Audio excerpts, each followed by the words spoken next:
right, sorry. How's everyone doing? I won't yell. I have some announcements to make while you continue eating. Can everyone hear me okay? Thank you. I won't yell because then it sounds all staticky, but how's lunch? Doing okay? You get enough to eat? Okay. I have a couple announcements before we get started with our speaker. First, I wanted to ask, and you don't have to raise your hand if it was you, but we do have a missing comic book from the art exhibit, one of the student art projects that was taken yesterday, and I'm sure it was on accident, but it is, let me look at the photo of it and read what it was. Too much technology. It was called The Mystery of the Mutant Man Beaver. It was a black and white comic book art project. So if you mistakenly grabbed it with your papers and walked away with it or whatever, please let us know. The student that did have that as their art project is wondering where it is.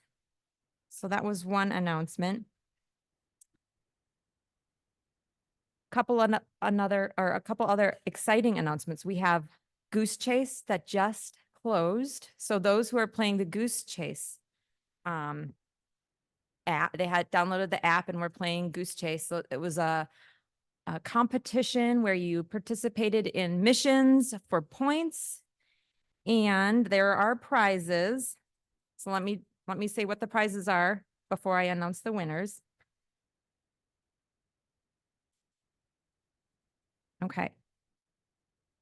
So the Goose Chase. Here we go. Third place will be a free workshop during next year's convention. Second place will be any REI experience class within the Minneapolis, Madison, or Chicago areas. And first place will be registration to next year's Lakes and Rivers Convention. I have the winners right here. There were 17 active teams that played. There were 359 submissions. And let me refresh to make sure I have the most updated winners because there was some fierce competition. I want to make sure that I announce the correct teams. All right. We have in third place NLDC. Is that you? All right. They had 3 participants in their team, on their team. Second place, AIS LTEs. 5 participants on that team. And number 1, first place, Fox Wolf Watershed Alliance. Again, with 2 participants on the team. Chris, right? Who else played? Who is it? Katie? All right, congratulations to all of you, and thanks for participating in Goose Chase. All right, I'm gonna close this one. And now we have, we just drew our last bingo drawings for Friday. So those of you who had bingos and got the little tickets, I have 8 winning names. So if you are called after lunch, you can go back out and grab one of the prizes. Pam Schrader, Sarah Hutt, Jasmine Wyant, Karen, I think it's no tech. I think it's you, Karen. Anne Brattle, Michelle D. There's no cheering. David Caravo and Katie Reed. I apologize if I said your name wrong. So if you're one of them, you can go out and grab a bingo prize after we're done at 2:00. All right, Eric.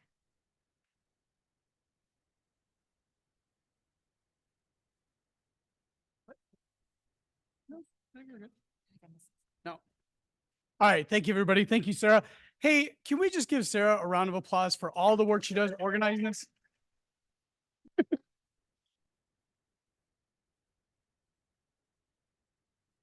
Honestly, this would not happen without Sarah, to be honest. Like, she pulls this all together. So thank you so much, Sarah. For each year's convention, as some of you know, some of you are long timers, some of you are new to this meeting. If you come here time and again, you know that we always tweak things a little bit. We want to keep things interesting and we want to try to innovate with different things. So it's a balance between traditional, tried and true, and innovative and experimental. I want to thank you all for bearing with us as we try out these new things. One of them was a new registration system. Sarah's like pulling her hair up because we're trying something new this time and it always generates a little bit of headache. But we're hoping this will work well going forward. So that was one of the new things. I'd also say, can we also give a round of applause to the great service and the servers here at the Holiday Inn?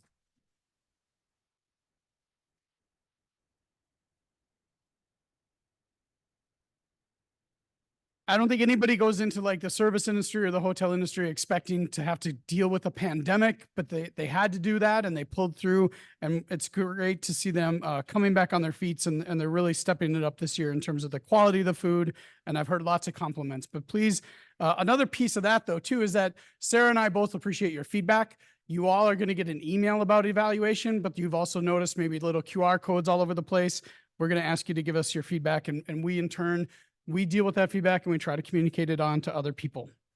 But this next thing we're going to do this afternoon, this is something that's kind of new. We haven't done sort of a Friday post-lunch anything for quite a while.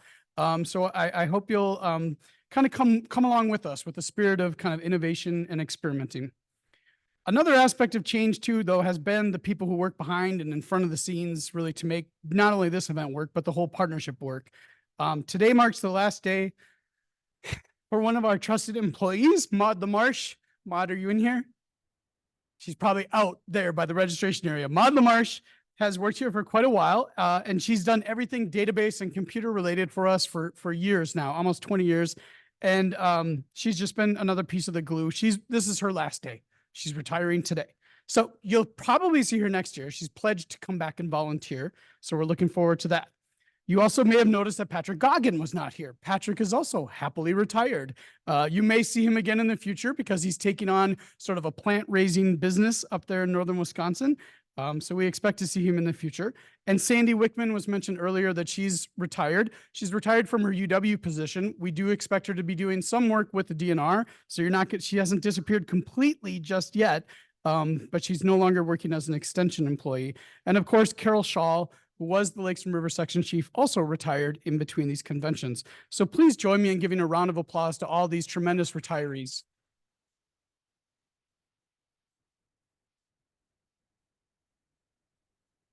And of course, with all these transitions, we know there's going to be lots of new faces and people changing different roles. It's going to be terribly exciting, I'm sure, for the next couple of years as people settle into new positions. And please bear with us as all this change is happening. One other aspect of change has been the changing of the presidency of the Wisconsin Lakes Board. And it's my pleasure to introduce Dan Butkus, the new president of Wisconsin Lakes. Please give him a Lakes and Rivers Partnership welcome.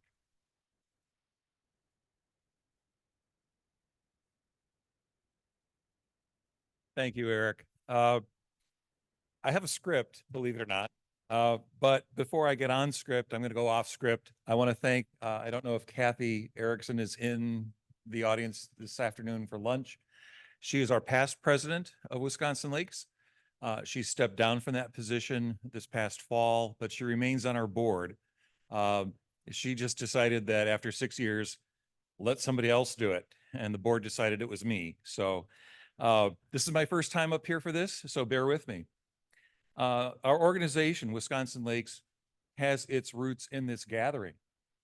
Just a few years after Chapter 33 became law, Lowell Klessig and others began annual meetings of Lake District commissioners from across Wisconsin, as well as people interested in forming districts. I can tell you, having formed a district, you'd have to be really dedicated and want to form one. But in addition, Bill O'Connor, and others helped organize Wisconsin Association of Lake Districts, which later merged with the Wisconsin Federation of Lakes to form the Wisconsin Association of Lakes. I know this is getting tedious. Now we are just simply known as Wisconsin Lakes. Whether you're part of an association or a lake district, or if you're just a stakeholder who cares about lakes, we are your statewide member organization, and we work to represent your interests in Madison. We appreciate your support. As members, we are proud to play a role in making this convention happen every year. Over the last few years, we've heard that people were missing from some of our closing remarks at the convention. They wanted more time to reflect on what they've learned, to continue to make connections, and develop their next steps. We hope this formal closing of the convention is helpful and appreciated. Today, and to that end, we have with us Natasha Kassulke and Jerry Apps by Zoom, which will be done shortly, I assume. Natasha is a former journalist from the Wisconsin State Journal and former editor of Wisconsin Natural Resources magazine. Today, she directs communications for the Office of Vice Chancellor for Research and Graduate Education at the University of Wisconsin-Madison. And, oh, wait, I have my paper clip here. Teaches journalism courses part-time at Madison College. She and her husband, Steve Apps, live in Madison, Wisconsin. Jerry Apps, Steve's dad, is a former county extension agent and is now professor emeritus at the University of Wisconsin-Madison, where he taught for 30 years. Today, he works as a rural historian and full-time writer and is author of many books on rural history, country life, and the environment. He has created I always do this wrong. He has created 6-hour-long documentaries with PBS Wisconsin, has won several awards for his writing, and won a regional Emmy Award for the TV program A Farm Winter. Jerry and his wife, Ruth, have 3 children, one of which I mentioned is Steve, 7 grandchildren, and 3 great-grandsons. They divide their time between their home in Madison, Wisconsin, and their farm in Rashara in Waushara County. Try saying that 3 times fast. Jerry and Natasha will guide us through reflection, allowing for a confluence of ideas with other convention participants while developing ways to share the information you have received with your friends and neighbors here in Stevens Point. Welcome, Jerry and Natasha.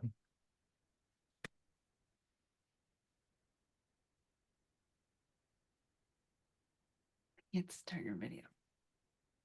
Oh, no. Okay, wait there. Wonderful, and you got my name right, so. Can everyone hear me? Yeah.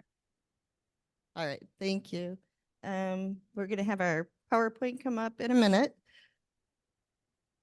So I'm Natasha, thank you for having me here, and I'm hoping that what Jerry and I speak to will inspire you to take what you've learned here, something that maybe has inspired you, and share it.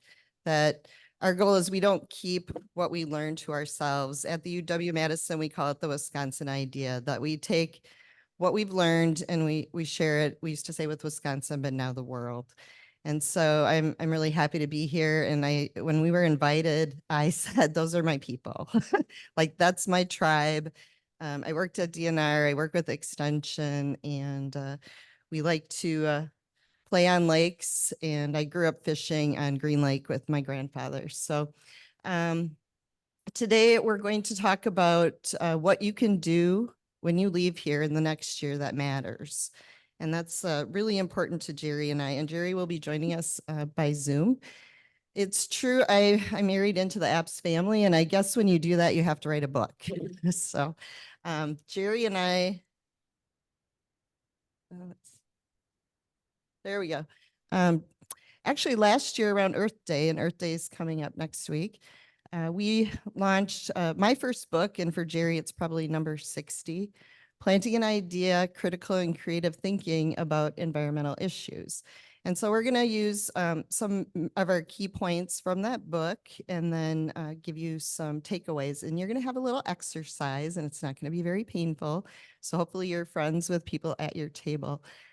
But I've been interested when I speak to my nieces and nephews in the Marvel comics. They're just, it seems to really resonate with them. And I guess the one thing that bothers me about it, you know, it's what Marvel tells us makes us super. And I look at this word cloud that I created, and I don't do any of these things. I don't have these superpowers.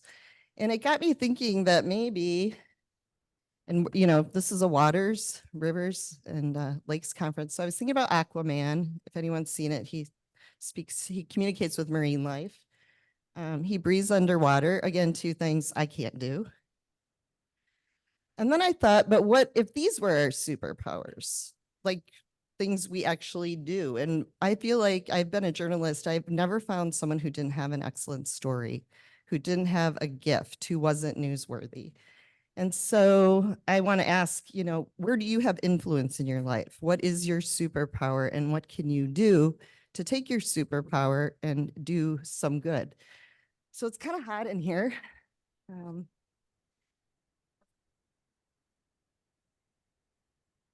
Okay, this horrifies my husband because I actually wore it to dinner on St. Patrick's Day, and I guess the waiter was like, "What's her problem?" Said, "Oh, she loves to just wear that out sometimes." So, but we want to inspire positive change. Oh, you want to take my sweater? Wow, you're the president and the coat hanger. The last time I did a presentation, I sort of swirled it around like it was a striptease act, and I decided to cut that out here. So Jerry, his superpower, I really think, and if you're familiar with his work, is storytelling. And he's going to tell you a story today. We heard his wonderful resume. And I have to tell you, you know, doing a book with Jerry is really quite a learning experience. And I've been a writer for 30 some years. I thought I knew what I was doing. But I still learned more about storytelling and having people in our stories, but also the way he thinks about the land and natural resources, and the inspiration he finds in our ponds on the family land in Washington County. So I want to cut to Jerry and have him tell you a little story, and it probably won't be short because if you know Jerry, he can talk. So as soon as he joins us. Okay, Natasha, thank you. Thank you so very much. And I'm sorry that I'm not able to be with you all in person, but there comes a time when you have to learn how to do things differently. And I have been learning how to do Zoom over the last couple of years. Natasha and I have had a good time with this project. Natasha, both of us have been emphasizing the importance of personal thinking in dealing with problems and questions, especially related to the environment. And we have been looking at critical thinking, and we've been looking at creative thinking. And as a way of combining those two ideas in helping to deal with various kinds of environmental problems. But what I would like to do today in a few minutes is to share a third dimension that I think is terribly important, and that's storytelling. Because every pond, every lake, every river, every stream has a story to tell. And the extent to which we are able to ferret out those stories is the extent that we're likely to take better care of what it is we're talking about. And so I'd like to talk just for a minute or two about the pond we have at our farm in Washington County. It's not very big. It's probably only 3 acres or so. And when we bought our farm in 1966, which is a farm, it's a couple of miles from where I grew up, one of the things I immediately wanted to do and began doing was to dig out the stories for this farm and to dig out the stories about the pond in particular. The farm was owned by a couple that were just dirt poor before we owned it. They did not have a car. They did not have a tractor. They farmed with horses. They drove horses to town. And when we took over this farm, I remembered as a kid, maybe when I was 16 years old, and the son on the farm had worked for my dad on the farm, and I would take him home with the car at night. And his mother, she would begin telling me stories. And she would tell me stories about their farm. And she was the daughter of the Civil War veteran Tom Stewart, who homesteaded the place in 1867. That in itself was good news to me. But then she began telling me about the Menominee Indians, because this part of central Wisconsin was Menominee Indian territory. And she told me a tale about how every spring the Menominees would come from Adams County, where they wintered and trapped, and they came across our farm that we have now on their way to Berlin, which was then known as Strong's Landing, where there was a trading post where they traded their furs. And I thought she maybe was spinning a tale, but many years later, in 1967, when we owned the place, I began digging into the history of the property, and I found the very first survey that was done on the land. And I discovered on that survey, there was a little squiggly line, and it said Indian Trail. And how right she was, because the Indians would camp at our pond on their way to Berlin. Now, our farm is located on the terminal moraine. Many of you know what that means, where the Great Glacier stopped in central Wisconsin. And it left behind a variety of these little glacial lakes.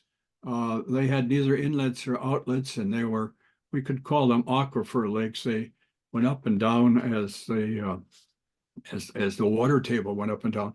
And this all happened about 10,000 years ago when these ponds were formed. Well, there's so much more, so many more stories of this land, because here's the wildlife. I spend a lot of time there, as has our family. The wildlife that visits our pond, and one of the most interesting features is a pair of sandhill cranes. A pair of sandhill cranes have nested on the northwest corner of our pond for more than 30 years. Not the same pair, obviously, but how do they know that? How do they know when they go to Texas or wherever they spend their winters and come back to Wisconsin? How do they know to find that exact spot? And it's their offspring, of course, that are finding it as well. And of course, many, many ducks on our pond. It's surrounded by trees. There are no buildings on the property, on the farm at all. And so it's a great place for migrating waterfowl to spend a little time. Our farm itself is in the middle of the biological tension zone. Many of you know about this, the biological tension zone. That's where the northern and the southern plant species and animal species overlap. And so we have bur oak trees, which are a southern Wisconsin tree. We have native white pine tree, which is a northern Wisconsin tree. Here on this pond is where I taught my 3 kids how to fish, how to appreciate nature through fishing. And I feel so strongly about that as an entryway for my kids to come to appreciate what nature is all about. So what I am saying in wrapping up this little bit is the importance of storytelling. Every pond Every lake, every river has a story to tell, and often many stories to tell. And as we dig out those stories and share them, we are more likely to take care of that pond, to respect it, to do what's necessary in making sure that those waters remain clear and clean. So thank you very much. I hope you'll all try some storytelling. It's been great fun. It's something I've been doing for, gosh, 50 years now and more. Thank you. Thank you, Jerry.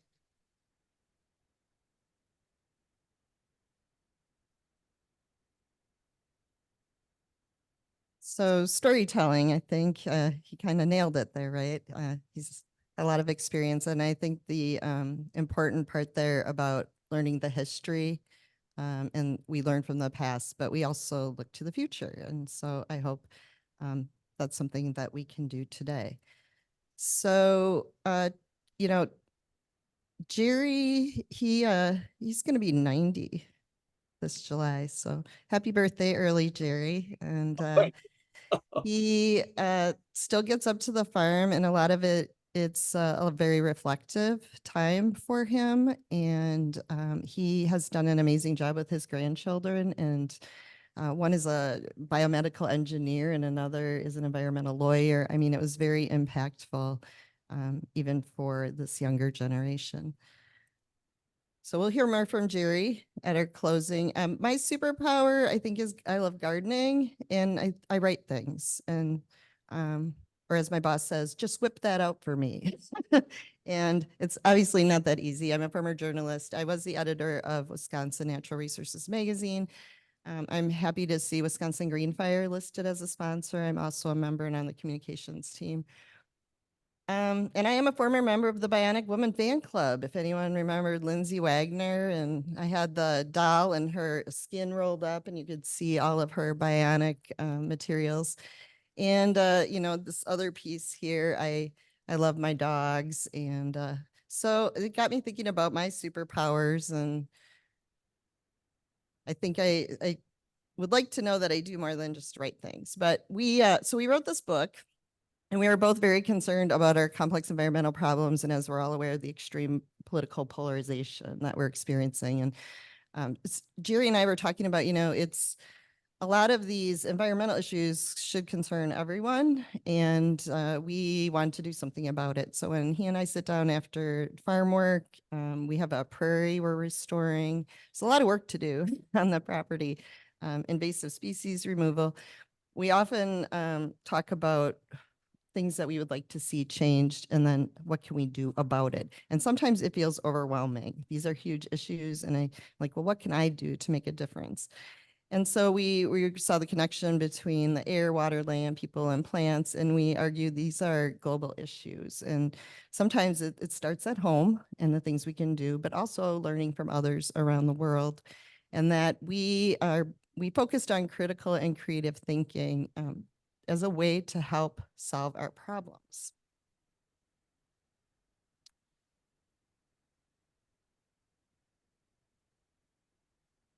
Okay. And then we approached it as a guidebook. So as we're doing today, we want you to leave with something. And that will get to our cards on the table here in a minute. But we believe that a lot of these approaches can be applied to other areas of our life. And that it's collaborative, and that, I mean, you're all here together, and I hope a big part of your conference has been networking, that you will leave here and continue to have those conversations. That we also have to be open to differences. And in my life, I've had to mourn some of my old ideas. And that's okay. And that's hard to do. And it's hard to admit when you're wrong and your opinion changes as you learn about things or you experience something. And then we also say, jump to it. And again, take what you've learned and share it. Don't just go back to work or to your association, but report out on it. And ideas can come from anyone, anywhere today. And maybe you'll take something away from Jerry's story. So the list of environmental issues, it's massive, it's overwhelming. Some of these are very tense, you know, difficult conversations when we talk about population growth, for example, respect for First Nations, that we hear from Native people that we don't feel it's our place to tell their story, but that we give them opportunities and the space to do that. Jerry and I have learned from the Native research that we've done about the importance of 7 generations, and that we need to be thinking beyond our generation, 7 generations. So Earth Day, if you didn't know, the theme this year is planet versus plastics. And that's a big, big issue.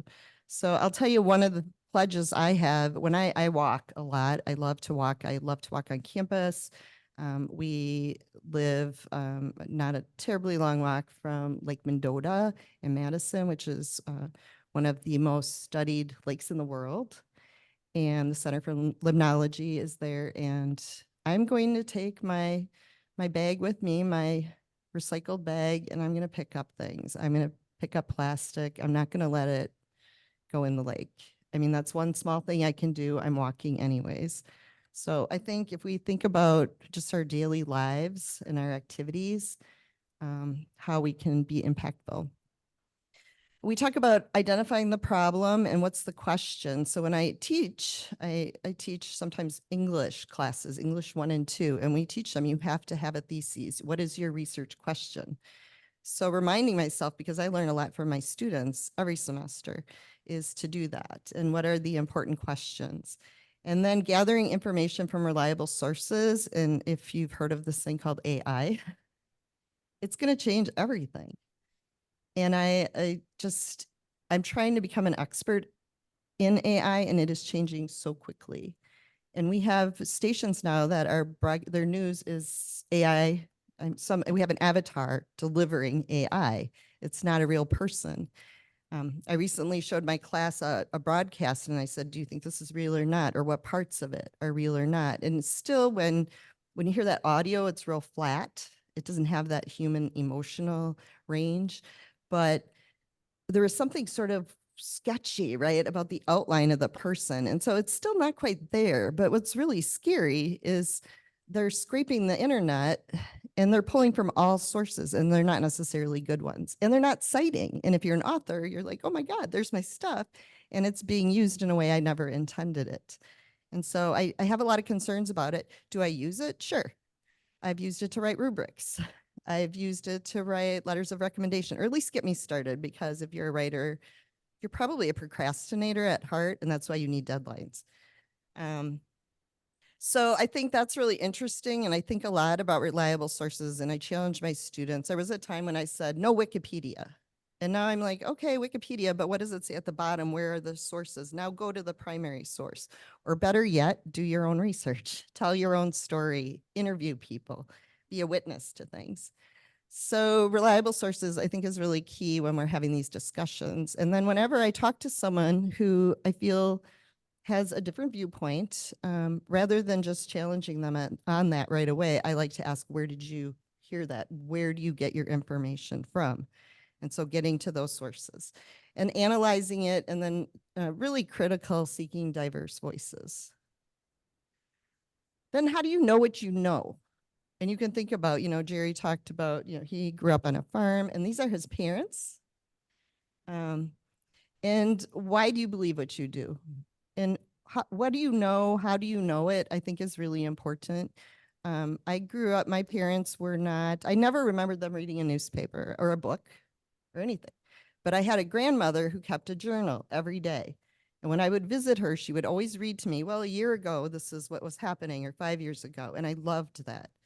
And so Jerry, he keeps a journal. And Steve, my husband, keeps a journal. And they go back and they pull these stories, and Jerry's documented changes, the phenology, or when we're in a drought situation and the impacts that's had on the pond. And that's just, I think, really important. And it's important for us to know about each other and where we're coming from. So new ideas from those available, creative thinking. So sometimes, I work in academics, and we're should be science driven. And I think it's like not okay to be creative sometimes, or we don't play anymore. We're adults and we have responsibilities. But Jerry and I both enjoy the arts, thinking creatively, and Jerry's written about how to do critical thinking, but also creative writing. But that allows you to find something new, to build on old ideas, finding inspiration and enjoyment. So I hope all of you, it's a beautiful day when you leave here, and I appreciate you staying for this, that you will enjoy your ride home, wherever that is. And it's just that time to sort of process, think, decompress. But then this weekend, right? Go play, do something fun. And then we use some things, mind mapping, brainstorming, free writing. So we sort of take away our blinders. You sit down, and the way I start writing, and maybe this will work for you, maybe not, is I just sit down. I don't look at my notes. I don't I tape record interviews. I don't do that. I just sit down and I write what I remember. And usually those are the most important things. And I may not get the quote exactly right, but if someone said something impactful, I kind of get the gist of it. I capture that. And that's how I end up organizing much of my writing. So who we are and what role do we and must we play within the natural world? So the other important takeaway here is commitment, in that you take what you've learned today and you commit to something. That, again, we don't keep it to ourselves, and we're all part of the natural world, and we have a responsibility.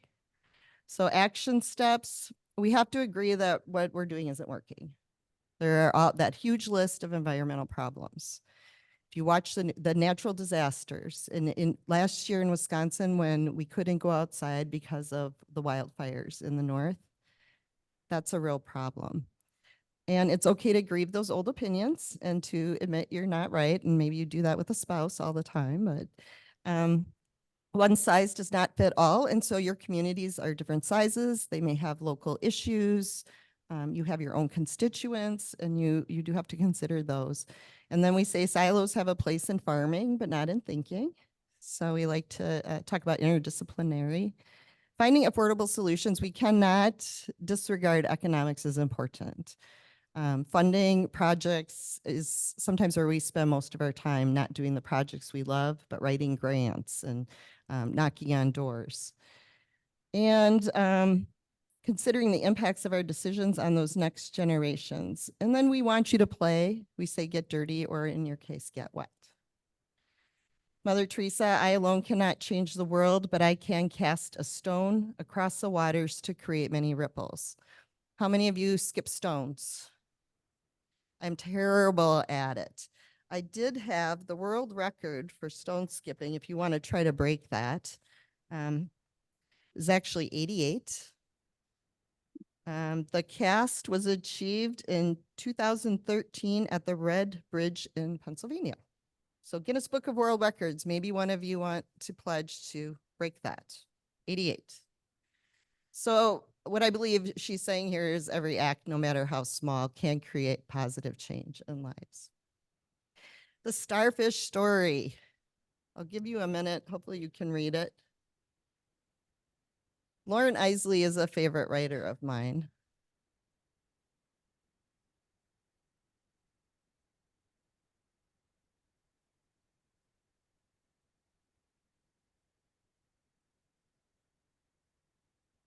I mean, that just gives me goosebumps.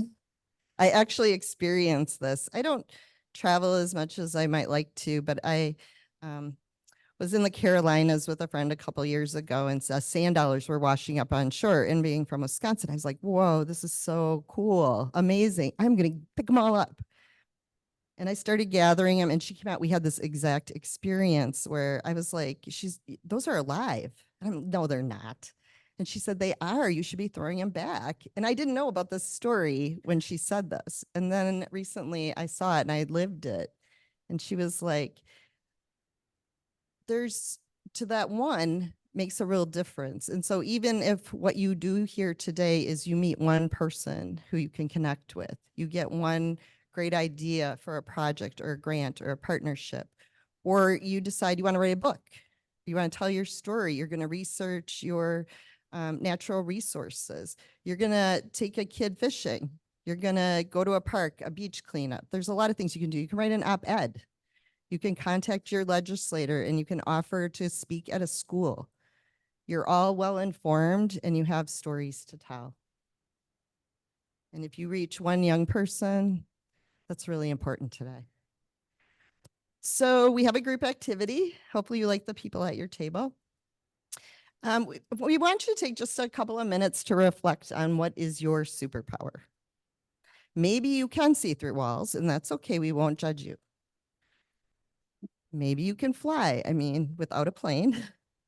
But think about what your superpower is. And I want to say thank you to my friend Kelly, who was my co-pilot today in Madison. And her superpower, she has many, but I just want to say she's a really great friend. She's a really good listener. And that listening is really important. So we tell our stories, but I think equally important is that we listen to others. So take a couple of minutes, think about that. Ask yourself what your superpower is, share it at your table. And then you have postcards on the table. If you turn them over, hopefully you have something to write with. You're going to fill it in with your address. And we'll take 10 minutes. You can talk at your table. But we want you to think about what is something you can pledge to do in the next 6 months, something that you can take from this conference and apply to your life. A couple of suggestions I have to get you thinking. You can start a journal, as Jerry has shown us. You can take photos. My husband's a photographer. He's a photojournalist and worked for the State Journal. We met each other there. We hated each other at first. We were vying for space. I was writing stories. He had his photos. He said, people only look at your story because of my photo. I'm like, okay.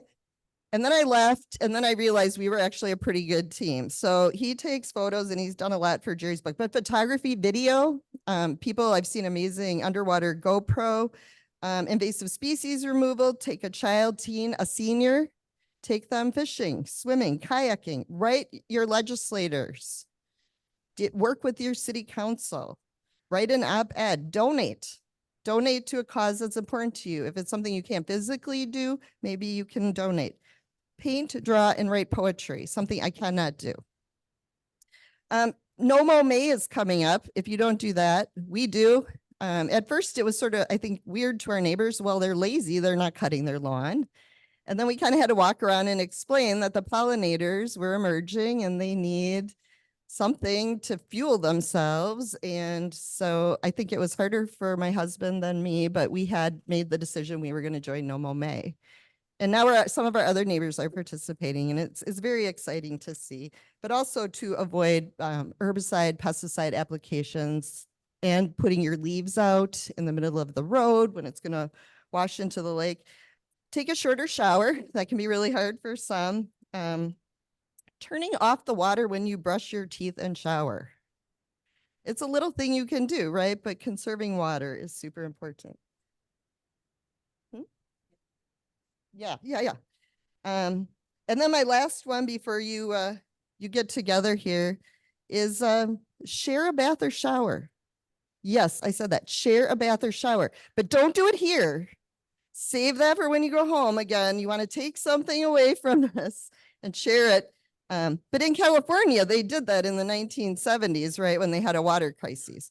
So 10 minutes, we'll come back together by 1:30 and we'll hear from Jerry again and enjoy your conversations. We look forward to your pledges. That's okay.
If you can please leave your cards on the table, they're going to be mailed to you. So you want to address it to yourself, not me.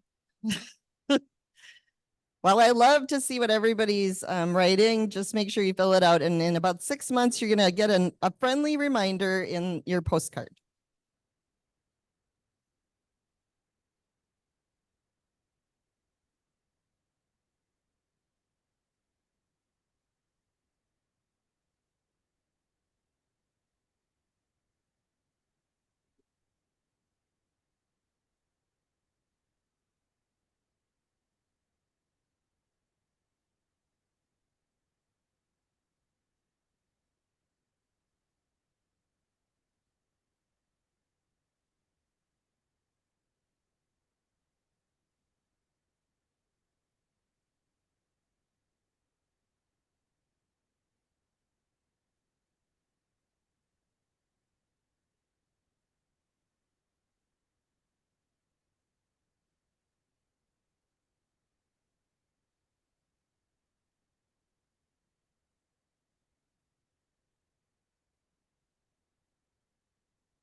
Okay, friends, thank you for playing along.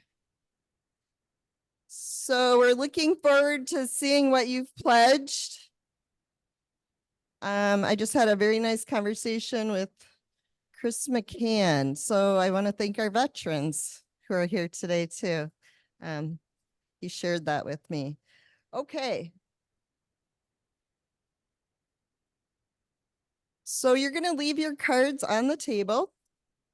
And then in about 6 months, you're going to get a friendly reminder that you made this pledge, you made a commitment. It's up to you if you want to share it.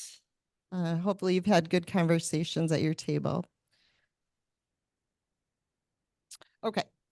So as I thought more about my superpower, and yours may evolve over time, and I shared my pledge when I walk, I'm going to make a difference for my local lakes. I started thinking maybe I'm a writer.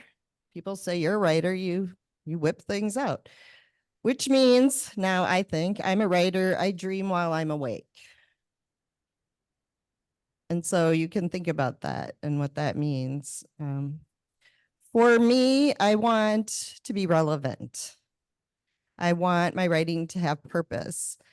I write sometimes for myself and sometimes for others, but there's always a purpose for it. There's always an audience. And so for me, I think that's really important, in that I continue to dream that we can together as individuals and collectively really make a difference.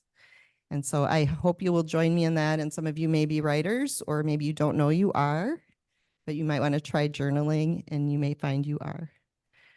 At your tables, you had a list of true, false. You maybe got to them or not. We're going to run through those. So I collected them. I have my sources. If anyone needs to fact check me, these were not AI generated. So we already covered the largest number of skips. That was 88. The state of Wisconsin is named for the Wisconsin River. True or false? It's true.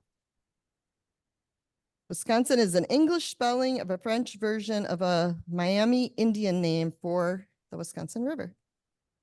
Source, Wisconsin history. Lake Superior is the largest freshwater lake in the world by volume. It's false. It's the largest by surface area, not volume.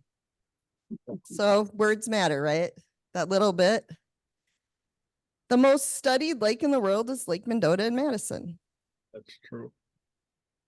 Yes, UW-Madison at least touts that to be true. We have the Center for Limnology.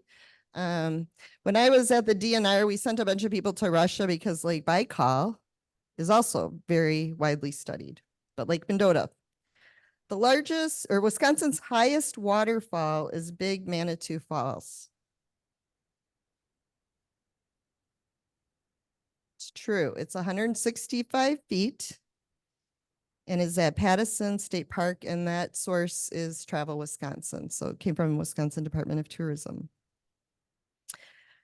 Freshwater surfers know Manitowoc as the Malibu of the Midwest. That is false. That would be Sheboygan. Anyone here from Sheboygan? Woo! Sheboygan is more than brats, okay? It's also known for surfers.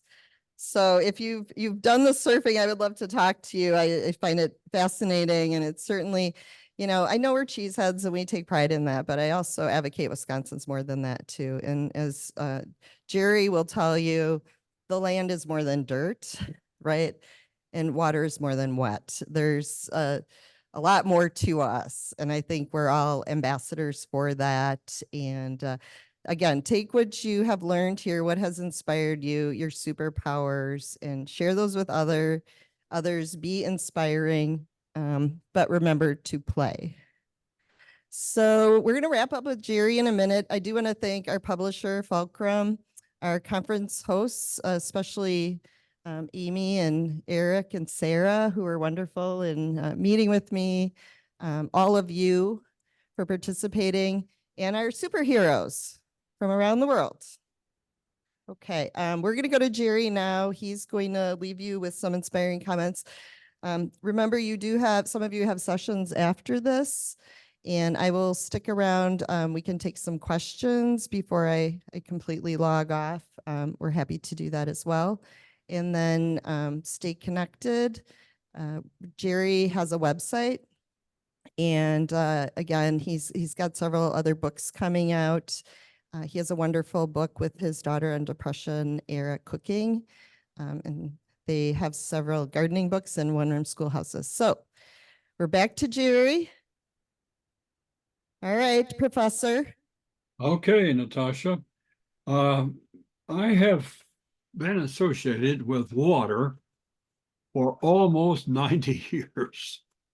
And I want to share something that's a little different than we've been talking about. As I have related to water, what are some of the things that go beyond the obvious? And so I've come up with this statement: a body of water is so much more than merely water. Now that sounds a little weird, doesn't it? A body of water is so much more than merely water.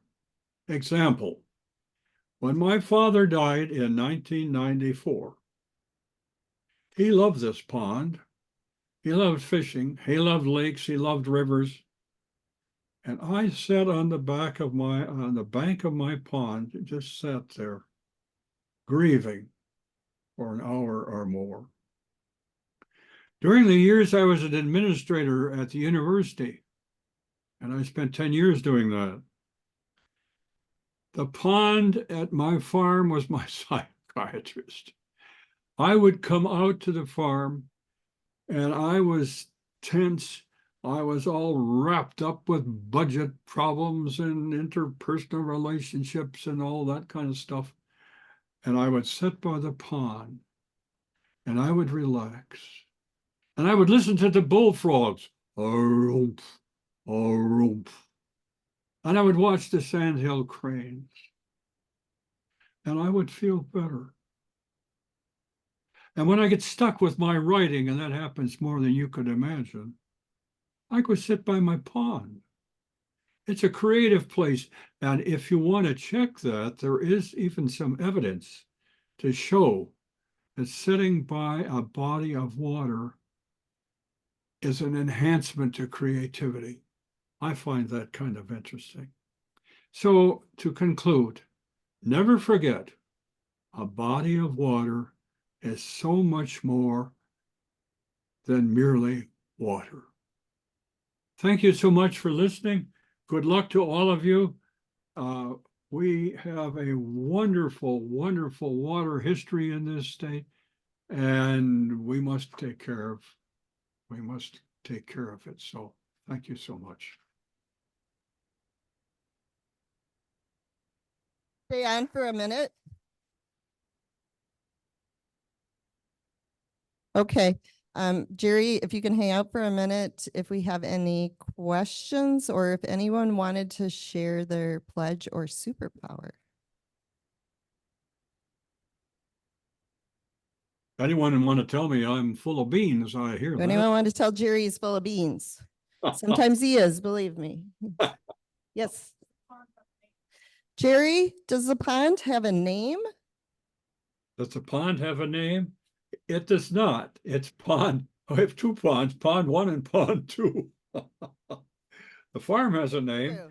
And maybe we Sometimes should they work on almost a name meet. for the pond, because we have walking trails all over the place. We have 120 acres with probably 100 acres of woods and trails. We're naming the trails now, but we haven't named the pond.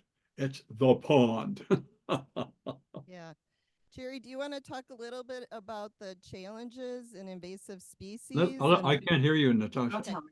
The challenges we're facing with invasive species removal and the impacts of that, besides it being back-breaking work.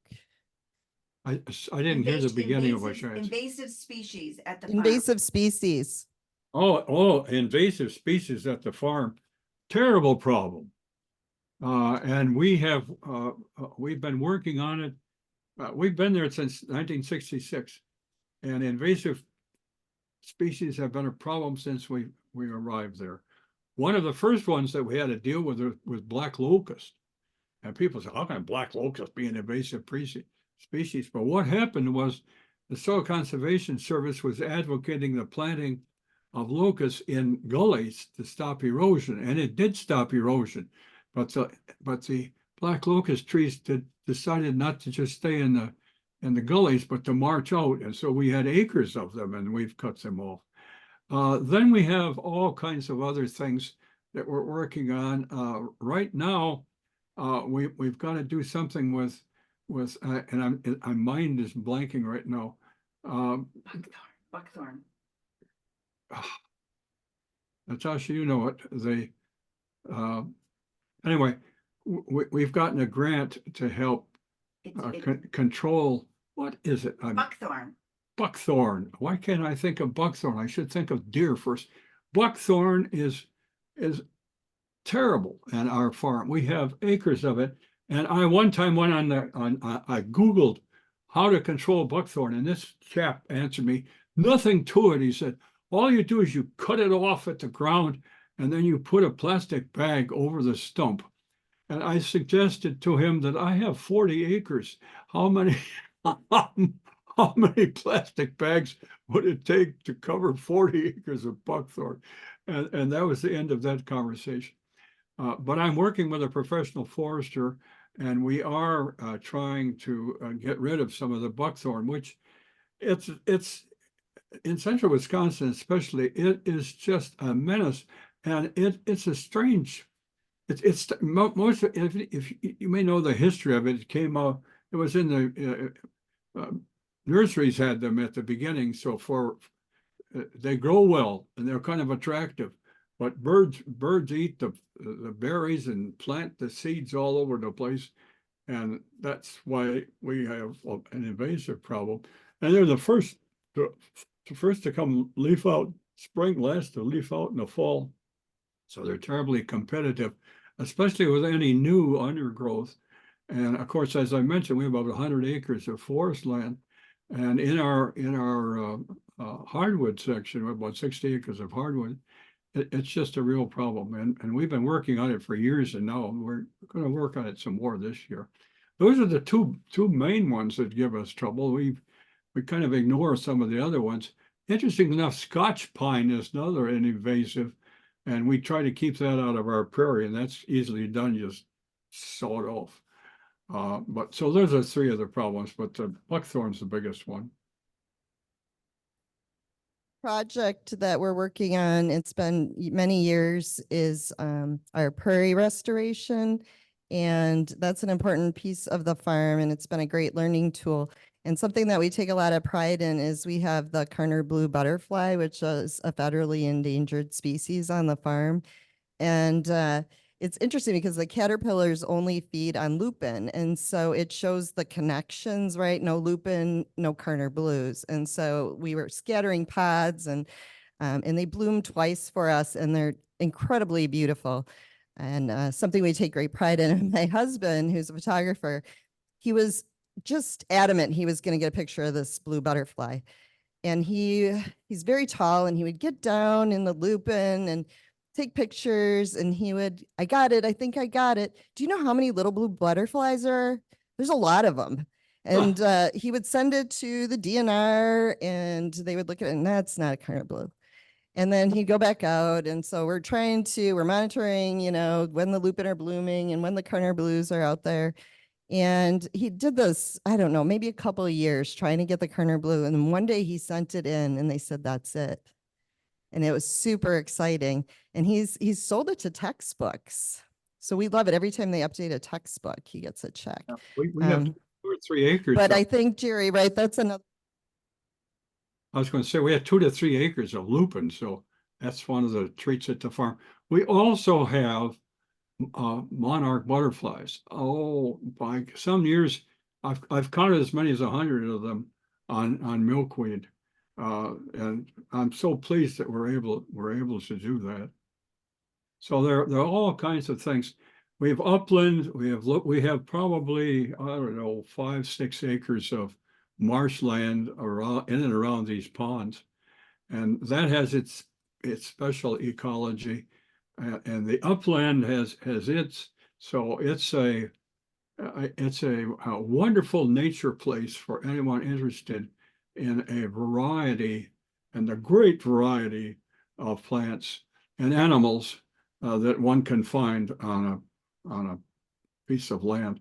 And we're especially trying to keep together at least 120 acres because, as most of you know, as land is divided into 5-acre tracts, and that's where Sheriff County has such a law. Many of our animals and birds cannot live in 5 acres. They need more land than that. So, but that's a whole nother issue that I'm concerned about. I'm concerned about a lot of them. I think that also raises an important issue, and we do talk about it in our book, is access, right? And we think of the public trust doctrine. A lot of people don't know what that is. But I think providing access to communities, people who do not have the ponds that we do. Jerry and I recognize that we're pretty privileged to have that and have that experience. And both of us having grown up on farms was an amazing experience, but not everybody has that. And so whatever we can do to help bring that experience into classrooms, to bring them to our communities, to take young people to places where they can experience our natural resources, I think goes a long way. I always tell my students, I want you to show me, don't tell me. And that's what we can do with our writing, with our photos, and with our storytelling. I want to share one other story that I just find interesting. For several years, I worked with an environmental professor at UW-Oshkosh. And he would bring his students, a busload of his students, to our farm. And he would have them, we'd walk down to the pond's about a quarter mile from the road. We'd march down to the pond. And he would seat them around the pond. And he would say, be quiet now for half an hour. I don't want to hear anybody talking. I don't want to see anybody on their cell phone. I want you to just sit there and pay attention. And that is a wonderful lesson because everybody's in such a bloody hurry these days. And they don't take time to hear, to see, to smell, to feel what's going on around them. And this professor was onto that. And then these kids, students, after that, now write down what it was you experienced. That's a fantastic way of helping people realize it. Slow down, pay attention, listen, smell, hear, see it all, and then capture it, write it down. Wonderful way to learn, in my estimation.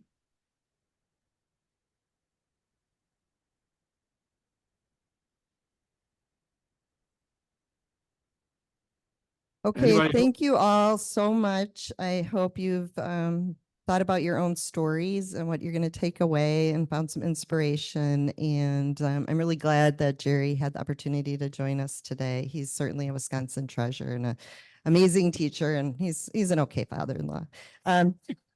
Eric, you want to close this? Well, let's give one more round of applause for Natasha for joining us.